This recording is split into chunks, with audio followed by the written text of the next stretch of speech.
오늘은 이제 마태복음 4장을 보는데요. 제가 이걸 어떻게 다 표현할 수 있겠어요? 하나님께서 이 새벽에 주시는 은혜가 너무 커가지고요. 어디서부터 시작해야 될지 잘 모르겠어요. 그러나 일단 본문을 보면서 하나하나 좀 살펴보기를 바라요. 먼저 오늘 본문 마태복음 4장 1절을 보세요. 같이 읽어볼까요? 시작. 그때 예수께서 성령에게 이끌리어 마귀에게 시험을 받으러 광야로 가사. 그때가 언제일까요? 그때 바로 윗절에 있겠죠.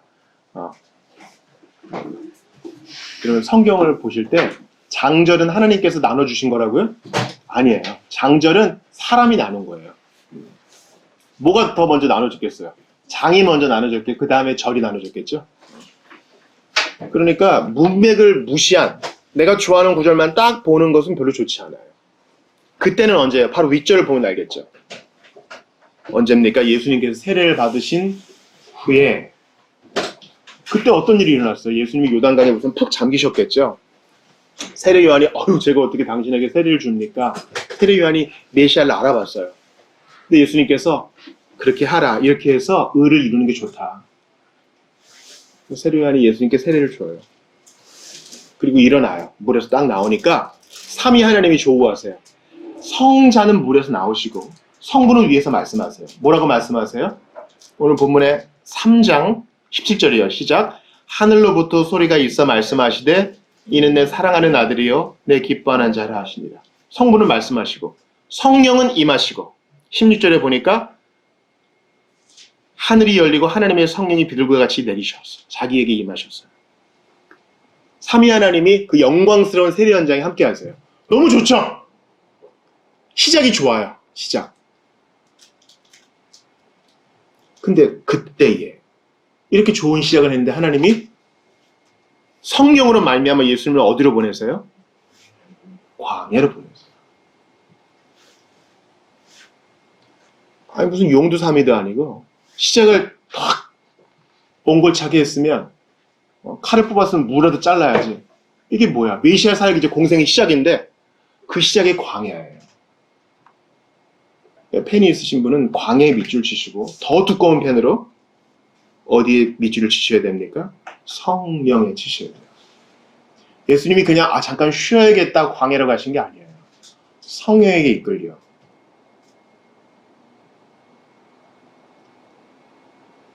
오늘 본문을 해석하는 데 있어서 중요한 해석의 논거가 있어요. 해석의 원칙이 있어요. 물론 첫 번째 이것은 예수님에 대한 말씀이죠. 당연한 얘기죠. 이게 성경을 큐티할 때 중요한 거예요. 하나님은 어떤 분이신가? 예수님은 어떤 분이신가? 이것도 봐야 돼요. 동시에 이것은 나에 대한 이야기예요. 저 따라해 보세요. 나에 대한 이야기. 어떤 이상한 사람은요, 기독교는 예수님을 본받는 종교가 아니에요. 그건 하나만 알고 둘은 모르는 거예요. 아니요. 주님은 우리에게 성경을 통해서 우리를 구속받게 하시고 동시에 우리를 하늘로 바로 낚아채게 하지 않으세요. 이 땅을 살아가면서 어떻게 살아야 하는지 나에 대한 이야기를 전해주세요. 성경 찾아볼게요. 베드로전서 2장이에요. 베드로전서 2장. 마태복음 4장 쫙 집어넣으시고 베드로전서 2장 21절 찾아볼게요. 자, 온라인으로 예배하시는 분들도 성경 찾아주세요. 베드로전서 2장 21절.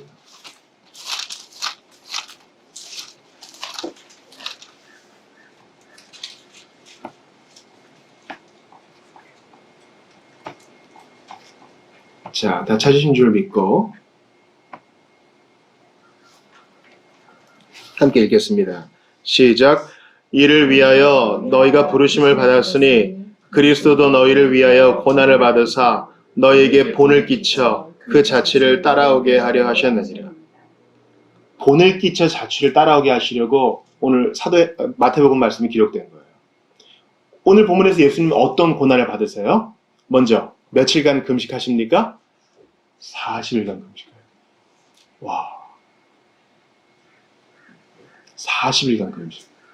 하루 한 끼 금식이 아니라 40일간 금식. 게다가 또 어떤 시험을, 어떤 고난을 받으세요? 40일간 굶은 상태에서 마귀에게 3번이나 시험 받으시죠.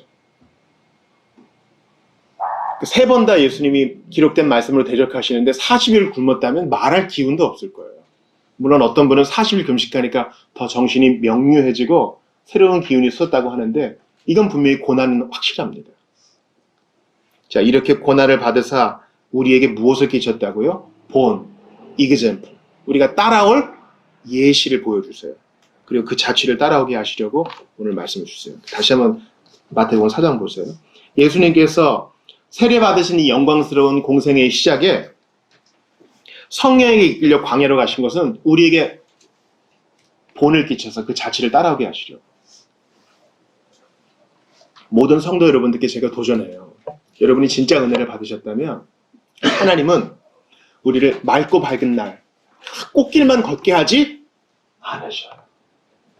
세상에서는 여러분 대박 나세요, 꽃길만 걸으세요 이러잖아요. 생각해보세요. 온 세상이 다 꽃길이면 진짜 문제가 생겨요. 하나님의 필요가 있어서 사막도 만드시고 바다도 만드시고 산도 만드시고 들도 만드시고 하는 거지, 다 꽃길이면 큰 문제가 생깁니다. 차는 어디로 가요? 집은 어디로 져요? 마찬가지로 밤이 필요하고 낮이 필요하고 달이 필요하고 해가 필요한 겁니다. 아니 어두운 거 싫고 그렇다고 계속 해만 내리쬐면 그곳은 뭐가 되겠어요? 그게 사막 되는 거 아니겠어요? 하나님은요, 우리가 예수 믿고 은혜 받은 때 우리를 꽃길로만 걷게 하지 않으세요. 하나님이 당신의 백성을 훈련시키시고 인도하시는 방식은 성령으로 이끌어서 광야로 가시게 하는 거예요. 늘 광야만 또 있게 하지 않아요. 40일 지나면 또 제 아들이 있는 곳으로 또 오게 하시죠. 그러니까 전도서 말씀이 오라요. 올라갈 때가 있고 내려갈 때가 있고 일이 잘 될 때가 있고 안 될 때가 있고 슬플 때가 있고 기쁠 때가 있고 노래를 부를 때가 있고 입을 닫을 때가 있고, 이 모든 일을 통해 하나님을 의지하게 하셔요. 여러분, 우리 기분과 감정이 좀 다운될 때 내가 무슨 큰 죄를 지었나 돌아보는 것은 좋은 일이지만 그렇게 화가 나는 것은 좋은 게 아니에요. 하나님이 이렇게 낮추실 때는 그런 대로 또 은혜가 있고요. 우리를 높이실 때는 또 감사의 찬양을 올려야 될 이유가 있는 것이에요. 광야를 경험하지 않은 성도는 깊이가 없어요. 거기는 고적한 곳이요 외로운 곳이에요. 여러분, 예수님이 시장 어귀에서 막 소리내면서 저는 일주일에 2번 금식하고 11조를 드리고 이렇게 기도하는 세리를 혐오하셨어요. 그리고 기도할 때 어떻게 하라 하세요? 기도할 때 어떻게 하라 하세요? 너희는 기도할 때 어디에 들어가? 골방에 들어가. 골방에서 기도하는 건 티도 안 나. 사람들 많은데 기도해. 저 사람 기도하는 거는 좀 나를 좀 경건한 사람인 척 봐주죠. 주님이 골방에 들어가라 했어요. 왜냐하면 아버지는 보시니까. 근데 언제나 골방에만 있을 수는 없어요. 골방에서 기도한 다음엔 나와야 돼요. 그죠? 밤 깊도록 동산 안에 주와 함께 있으려 하나, 험한 세상에 할 일 많아서 날 가라 명하신다. 이 골방과 세상의 조화가 필요해요. 변화산에서 주님이 형체가 바뀌시죠. 너무 좋으니까 베드로가 뭐라 그래요? 베드로가 뭐라 그래요? 정신이 없어. 너무 좋으니까 여기 모세를 위해서 집 하나, 장막도 짓고 엘리야를 위해서 하나 짓고 선생님을 위해서 하나 짓고 이렇게 이거 삽시다. 예수님 내려가자 그래요. 귀신 들린 애가 밑에 있으니까. 이 조화가 필요해요. 하나님이 우리를 광야로 보내실 때 어리둥절해 하지 마세요. 혼자 있을 시간이 필요하고 같이 있을 시간도 필요한 거예요. 그렇게 우리를 훈련하세요. 여러분, 친구들과 같이 있고 사람들과 막 이렇게 무리지어 있을 때는요, 뭔가 내가 보호받는 것 같고 내가 사랑받는 것 같고 좋잖아요. 그래서 혼자 있는 걸 못 견디시는 분이 있어요. 그러시면 안 돼요. 혼자 있는 시간을 가지셔야 돼요. 거기서 주님 만나지 않으면 같이 있을 때도 못 만나요. 반대로 너무 혼자만 있으면 영적 자폐에 걸려요. 우울증이 걸릴 수 있어요. 같이 또 모여야 돼요. 이 균형을 잘 잡으시는 여러분들 되시기 바라요. 중요한 것은 예수님이 그 세례받으신 영광스러운 현장을 뒤로하고 성령으로 이끌어서, 우리가 안 가려고 해도 성령님이 이끄실 거예요. 성령으로 이렇게 떠미셔가지고 광야로 보내세요. 광야의 학교에서 우리가 배울 게 있다는 거예요. 내가 가기 싫어도 주님이 떠밀려 보내셔야 거기서 배우시는 여러분들 되시기 바랍니다. 이스라엘 백성들이 출애굽했어요. 근데 어디로 가요? 광야를 갑니다. 그래서 40년간 배워야 돼요. 우리도 마찬가지입니다. 늘 꽃길만 있는 게 아니라는 사실을 기억하시기 바랍니다. 2절을 같이 읽어볼게요. 마태복음 4장 2절이에요. 시작. 40일을 밤낮으로 금식하신 후에 줄이신지라. 금식을 fast라고 그러잖아요. 그래서 아침이 뭡니까? 금식을 깨는 게 브렉퍼스트죠. 금식은요, 아주 중요한 영성 훈련이에요. 그러고 보니까 사도행전에서 언제 사람들이 금식했어요? 일꾼을 세울 때. 일꾼을 세울 때. 고대 교회에서는 세례받을 때도 금식을 했습니다. 직분을 받고, 직분을 세울 때도 회중들도 같이, 교중도 같이 금식하는 거예요. 왜냐면 우리 교회 집사가 세워진다, 우리 교회 장로가 세워진다는 것은 보통 일이 아니거든요. 새로 교육자를 모셔온다. 중요한 일이기 때문에 금식하는 겁니다. 그러므로 예수님이 금식하는 것도 아까 읽었던 베드로전서 2장과 같아요. 내가 예뻐지려고 금식하는 게 아니라 하나님 앞에 내 뜻을 꺾기 위해서 가난한 마음으로 주님을 찾기 위해 일시 금식하는 거예요. 여러분도 내가 정말 세상 욕심에 가득 차 있을 때 베드로전서 2장 21절을 기억하시면서 우리에게 본을 끼쳐서 그 자취를 따라오게 하시려고 금식하신 주님의 뒤를 한번 따라와 보세요. 제가 어떤 은퇴하신 가정의학과 교수님의 강연을 한번 들어보니까요. 현대인들 이 문명이 시작되고 가장 잘 먹는 세대래요. 그래서 그냥 있는 상태에서 한 2끼 굶어도 아무 문제 없다고 하더라고요. 오히려 너무 먹어서 문제라는 거죠. 문제 있는 거 먹어서. 그러니까 여러분 이것을 교회에서 강요할 수는 없지만 여러분의 믿음이 있는 대로 각자 금식도 해보세요. 이거 뭐 생떼 쓰는 거 아니에요? 이걸 이루어줄 때까지 안 먹고 단식 투쟁하겠어요? 그런 뜻 아니에요. 예수님이 뭘 얻으려고 광야에서 금식하신 거 아니잖아요. 우리에게 본을 끼치시려고. 광야의 학교에서는 금식이 필요해요. 때로는 부부 사이에서도 각방을 써야 할 만큼 일종의 영적인 금식이죠. 그렇게 기도해야 할 때가 있어요. 미디어를 끊어야 할 때도 있다고요. 주님이 우리에게 본을 끼쳐주신 것이에요. 근데 마귀가 예수님께 나옵니다. 마귀가 예수님께 나옵니다. 예수님은 하나님이시죠. 마귀는 예수님께 함부로 못 와요. 주님이 허용하신 거예요. 몇 번 마귀에게 시험 받으세요, 여러분? 예수님이 3번. 그러니까 이것도 우리에게 본을 끼쳐 그 자취를 따라오게 하려 하심이거든요. 우리가 정말 주의 길을 간다면 마귀의 유혹이 있다, 없다? 있다. 없다면 정상적인 크리스천이 아니에요. 마귀가 첫 번째 예수님을 유혹한 건 뭐예요? 너 배고프지? 돌을 떡으로 만들어 먹어. 배고프잖아. 이렇게 옆에서 유혹해요. 실제로 돌을 떡으로 만들 수도 없고 예수님의 입에 우겨 넣을 수도 없어요. 마귀는 그냥 주둥이만 터는 거예요. 우리를 유혹만 하는 거예요. 중요한 거예요.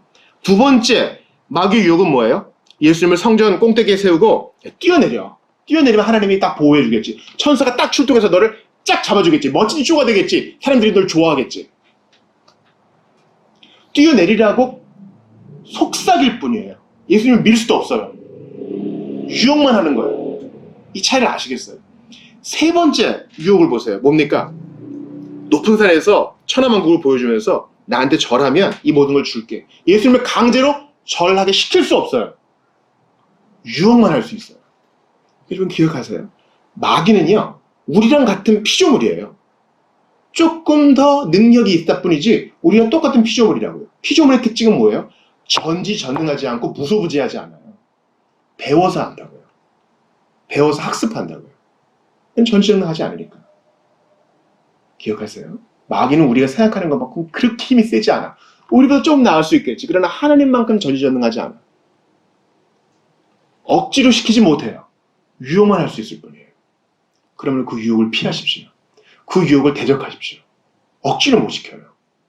그러니까 우리에게 책임이 있는 거예요. 첫사람 보세요. 에덴 동산에서 선악을 알게 하는 나무의 실과 어떻게 접근해요?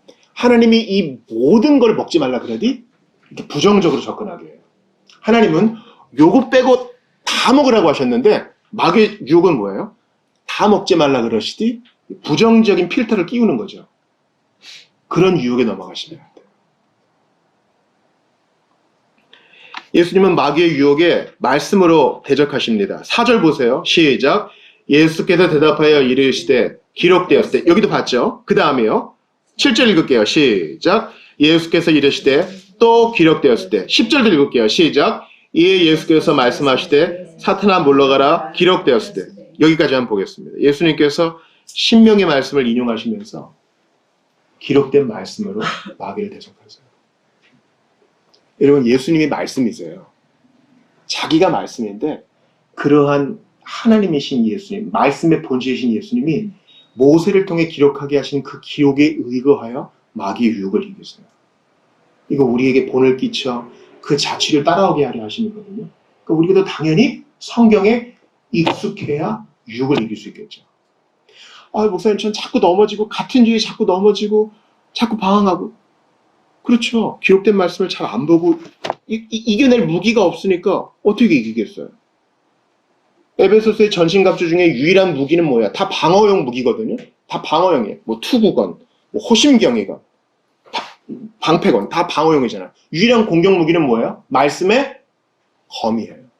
그러므로 기록된 말씀을 열심히 보셔야 돼요. 열심히 보셔야 된다. 이건 제가 아무리 강조해도 잘 안 바뀌어지기 때문에 사도 요한이 늙을 때까지 계속 설교하라 그러면 서로 사랑하시오만 한 것처럼 저도 기록된 말씀을 강조하는 것에 제 평생을 걸고 싶어요.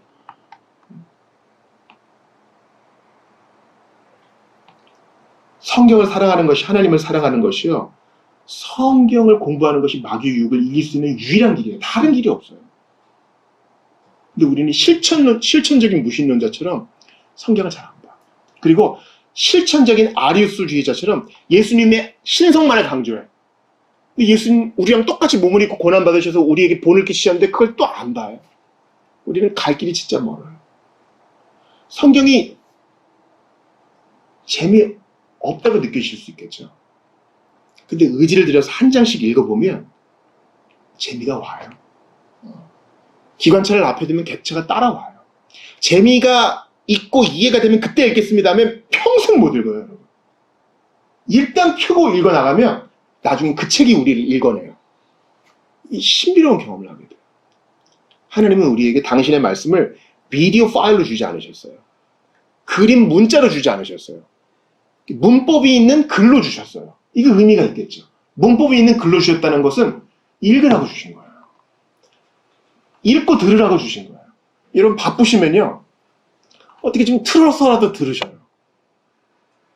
근데 중요한 것은 마귀도 성경 갖고 예수님을 괴롭혀요. 자, 여러분 6절 같이 읽어봐요. 시작. 이르되 네가 만일 하나님의 아들이여든 뛰어내리라 기록되었을 때 그가 너를 위하여 그의 사자들을 명하시리니 그들이 손으로 너를 받들어 발이 돌에 부딪히지 않게 하리로다. 제가 아까 그랬죠. 마귀도 전지전능하지 않으니까 학습한다고요. 예수님이 기록되었을 때로 자기를 공격하니까 어라 이거 봐라. 성경 귀히 여긴단 말이지. 나도 좀 아는 거 있거든. 그래서 마귀도 시편 91편을 인용해서 예수님을 유혹해요.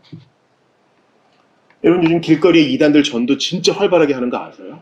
어떤 춤도 추고 무료 책자로 나눠주고 띠뛰고 이제 더 담대하게. 근데 여러분 보세요. 신천지건 하나님의 교회건 다 우리가 쓰는 성경 똑같은 거 쓰고 있어요. 뭐 천주교 73권 그 성경 안 써요. 우리 성경을 갖고 우리를 유혹해요. 마치 마귀가 시편으로 예수님을 유혹하는 것처럼.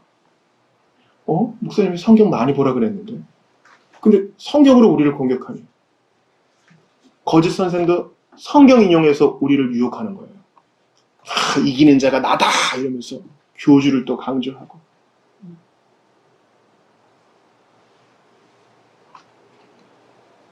그러니 어떻게 해야 되겠어요? 바른 성경 해석이 필요하겠죠. 바른 성경 해석. 우리가 어떻게 성경을 바르게 해석하겠어요? 이제 학생들은요. 언어 영역 1교시 국어 시험 보잖아요. 그거랑 똑같아요. 여러분 저 따라 해보세요. 문맥 컨텍스트가 중요해요. 장절은 사람이 구분한 거라고 그랬죠. 하나님은 성경을 통으로 주셨어요.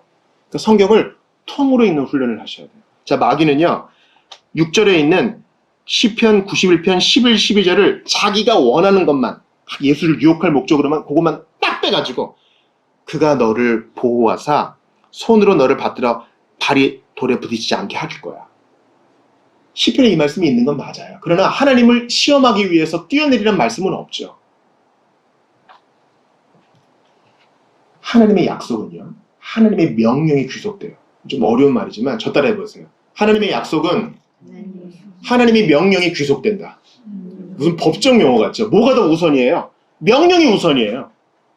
하나님은 영이시니 하나님을 경외하라. 하나님은 창조주시니 하나님을 예배하라. 하나님을 경외하라. 공경하라가 먼저 앞에 있는 거지, 내가 쓰고 싶은 약속만 탁 빼와가지고, 자, 지금부터 마음대로 살 테니까 날 살려봐요. 제가 중학교 때 예수 믿고 나서 학교 가기 전에 맨날 성경을 한 장씩 봤어요. 기도하면 들어주신다는 말씀을 보고 제가 계속 통닭만 생각하는 거예요. 눈앞에 딱 눈 뜨면 통닭이 있게 해주세요. 없죠. 왜 그렇죠? 하나님을 공경하는 마음 없이 진이만 생각하는 거예요.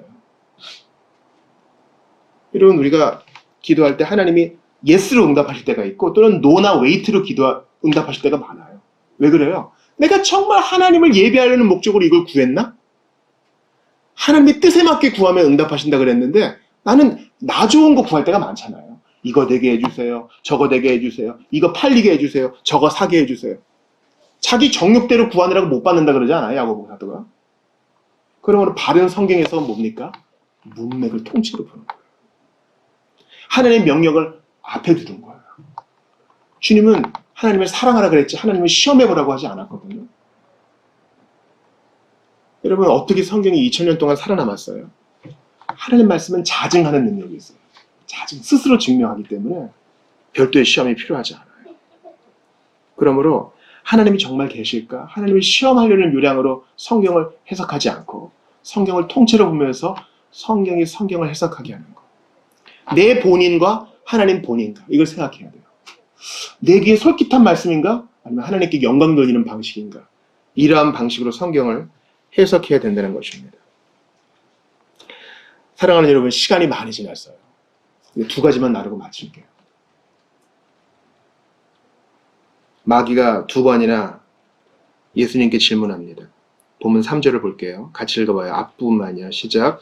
시험하는 자가 예수께 나와서 이르되 네가 만일 하나님의 아들이거든. 여기까지. 하나님의 아들이 독생자가 맞는데 하나님의 아들이면 이렇게 조건을 걸어요.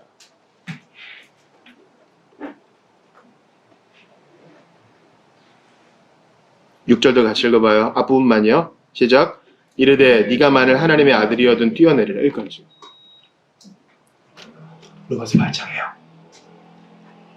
성령이 친히 우리 영으로 더불어 우리가 하나님의 자녀인 것을 증언하신다고 했어요. 확증하신다고 했어요. 성령님이 하시는 것은 우리가 하나님의 자녀인 것을 확증해 주시는 일이에요. 자주 의심하거든요. 우리 안에 계신 성령께서 무슨 일을 하신다? 내가 하나님의 자녀인 것을 믿게 하시고 의지하게 하시고 확증받게 하세요. 반대로, 그럼 이걸 반대로 봅시다. 성령의 반대는 악령이죠. 마귀가 하는 건 뭐예요? 우리가 하나님의 자녀인 것을 의심하게 하는 거예요.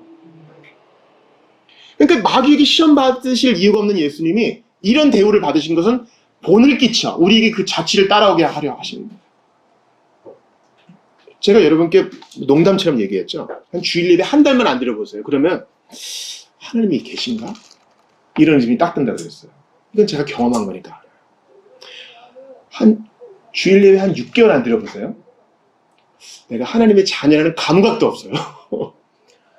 성경 한 1년 안 봐보세요. 예수를 안 믿고도 세상이 잘 돌아가는데 내가 굳이 믿을 이유가 있을까? 이런 의심이 탁 들어와요. 아무 일도 안 생기잖아. 마귀의 유혹은 이런 거예요. 마귀는요, 우리가 미디어에서 보는 것처럼 무서운 뿔 달린 모습으로 탁 나타나서 무섭지? 우리 겁주려는 게 아니에요. 마귀의 또 다른 명칭은 뭐예요? 따라해보세요. 거짓의 아비. 거짓의 아비. 마귀가 하는 것은 말씀을 가지고 이때 말씀을 이렇게 비틀어서 잘못 믿게 하는 거예요. 여러분, 제가 요즘 구약의 역사서를 보고 있는데 우상숭배는요, 하나님을 버리는 게 아니에요. 하나님은 하나님대로 믿어. 근데 그 외에 딱 다른 신도 섬기는 거예요. 하나님을 믿는 제단은 이렇게 치워놓고 다른 제단도 갖고 오는 거예요. 그게 우상숭배예요. 마귀는 하나님 말씀을 다 믿지 마 이렇게 얘기 안 해요. 비틀어. 맞아, 성경은 하나님 말씀이지. 근데 너는 하나님의 자녀 아닌 것 같아. 왜냐면 네 꼴을 네가 알잖아. 너 한 주간 진짜 잘못 산 거 너도 알지. 거짓말하고 이간질하고 미워하고 뭐 밥 먹을 때 기도는 하지만은 사실 누구누구 싫어하잖아. 네가 하나님의 자녀거든. 이게 마귀가 하는 거예요. 어떻게 이겨야 돼요? 매일 성경 보면 이겨내야 돼요. 또 예수님이 10절에 뭐라 그러세요? 같이 읽어봐요. 시작. 이 예수께서 말씀하시되 사탄아 물러가라. 기록되었을 때 주 너의 하나님께 경배하고 다만 그를 섬기라 하니까 마귀가 예수를 떠나요. 너희는 마귀를 대적하라. 그리하면 떠나리라 하셨거든요. 그러니까 우리가 이런 유혹이 올 때 마귀야 물러가라. 사탄아 물러가라. 예수 이름으로 대적하면 떠나가는 줄 믿습니다. 여러분 의심이 올 때 그때가 위험한 거야. 뿔난 마귀가 탁 나타나서 위험한 게 아니야. 하나님이 진짜 계신가? 내가 진짜 구원을 받았나? 나는 어릴 때부터 잘못 세뇌를 받아가지고 기독교라는 테두리 안에 갇힌 거 아닐까? 이런 의심이 들 때 어떻게 하라고요? 하나님 말씀 더 봐야 되고 사탄아 물러가라! 우리가 해야 돼요. 연습 한번 해봅시다. 사탄아 물러가라 해보세요. 시작. 사탄아 물러가라. 사람한테 하지 마세요. 사람한테 하는 거 아니에요. 마귀야 물러가라. 예수님 베드로한테 베드로가 마귀에게 미혹돼서 예수님 죽으시면 안 됩니다 할 때도 그러셨죠. 의심이 들 때, 미혹하려 할 때 물리치시기를 바랍니다. 이제 마지막 대지예요. 그것은 바로 오늘 설교의 제목입니다. 설교 제목 같이 읽어볼게요. 시작. 주리 신지나. 제가 이 말씀을 준비하는 줄 알았나 봐요. 어떤 분이 목사님 돌아가신 어머니 생각하며 이 기일에 추도 예배 드리려고 하는데 추모 예배 드리려고 하는데 순서 좀 만들어주세요. 제가 설교문을 쓰면서 너무 은혜를 받았어요. 여러분 지금 배에서 큰 소리가 났는데 배가 고픈 거예요. 하나님은 우리가 배고픈 걸 아세요. 그래서 우리에게 양식을 주세요. 40년 동안 광야에서 만나를 내려주신 것처럼. 근데 잘못된 기독교는요. 형통의 번영의 신학이라 그래서 하나님이 복 줘가지고 잘 살면은 은혜 받은 거고 내가 가난하고 뭔 결핍이 있으면 은혜를 안 받은 거라고 얘기해요. 저주를 받은 거라 얘기해요. 그건 거짓말이에요. 아시겠어요? 우리가 새마을운동 때 교회가 막 번영하고 교회가 성장할 때 그런 잘못된 신학이 우리에게 끼어들었어요.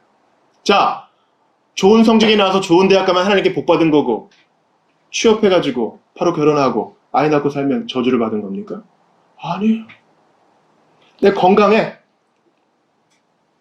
오장육부 건강하고 사지백자가 다 건강해. 막 뛸 수도 있어. 이러면 복 받은 거고 내가 지금 병이 있어서 누워있어. 근데 죽지도 않고 계속 누워있어. 이러면 저주를 받은 거예요? 아니에요. 저주란 말은 하나님 백성에게 쓰는 말이 아니고 항상 부성적 징계라고 얘기해야 돼요. 우리는 바보예요. 욥의 친구들처럼 바보일 때가 많아요. 욥이 고난을 받으니까 인과응보의 논리를 탁 적용시키잖아. 야, 너 죄졌어. 하나님께 맞는 거야. 욥은 끝까지 항변하잖아요. 아니다. 그러니까 우리가 조심해야 돼요. 눈으로 보는 걸로 사람 판단하시면 안 돼요. 병상에 누워있지만 그 누구보다 건강한 사람이 있고요. 멀쩡하게 걸어다니지만 속은 썩어 문드러진 사람이 있을 수 있다고요. 자, 예수님이 줄이세요. 저주를 받아서 줄이신 거예요? 아니에요. 그렇죠. 40일을 밤낮으로 금식하신 후에 줄이신지라.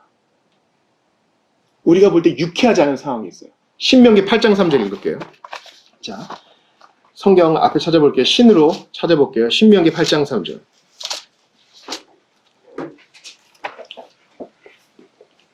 예수님이 이 말씀을 인용하시는데요. 오늘 딴 건 잊어버려도 요건 꼭 기억해 주세요. 신명기 8장 3절이요. 다 자신이라고 같이 읽어볼게요. 시작. 죄송해요. 조금 시간을 드릴게요. 신으로 찾으시면 돼요. 신명기 8장 3절.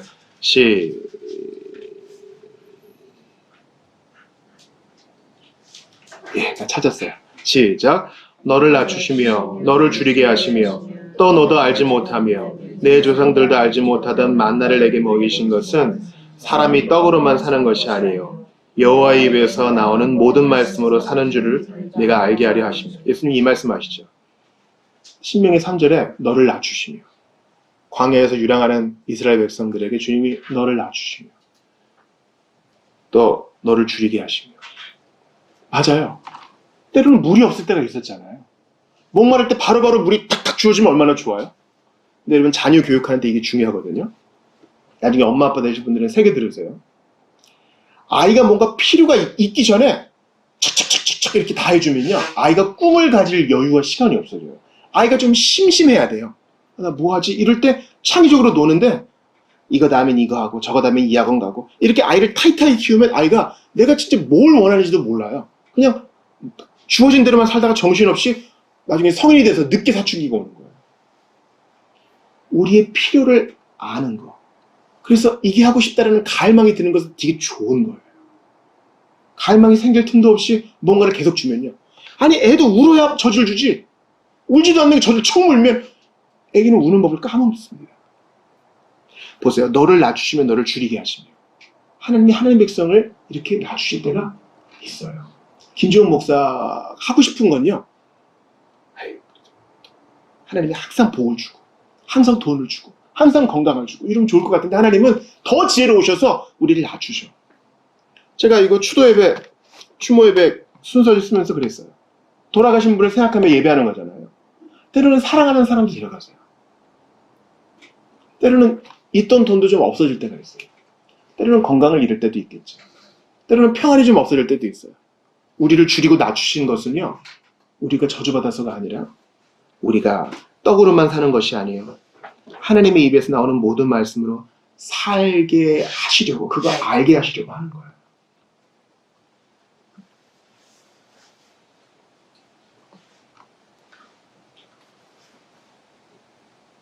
주님이 이렇게 가르치시는데 우리가 어찌 다른 방법을 취할 수 있겠어요? 욥기에 보니까 욥이 이렇게 고백하더군요. 그가 나를 죽이실지라도 나는 그를 신뢰할 것이다. 하나님이 이렇게 낮추시게 하는 거예요. 욥이 저주받은 게 아닙니다. 하나님이 우리를 줄이게 하실 때가 있어요. 그래서 우리 갈망을 크게 하세요. 내가 깊이 외로운 때가 있었어요. 그제서야 사람으로서는 안 되고 오직 하나님만이 이 빈 공간을 채우실 수 있다는 것을 깨닫게 됩니다. 내가 몸이 아파봤어요. 그제서야 나의 몸과 영혼의 주인은 하나님이시고 나를 죽이기도 하시고 살리기도 하시는 분 생사복의 주인은 하나님밖에 없다는 것을 그제야 깨닫게 됐어요.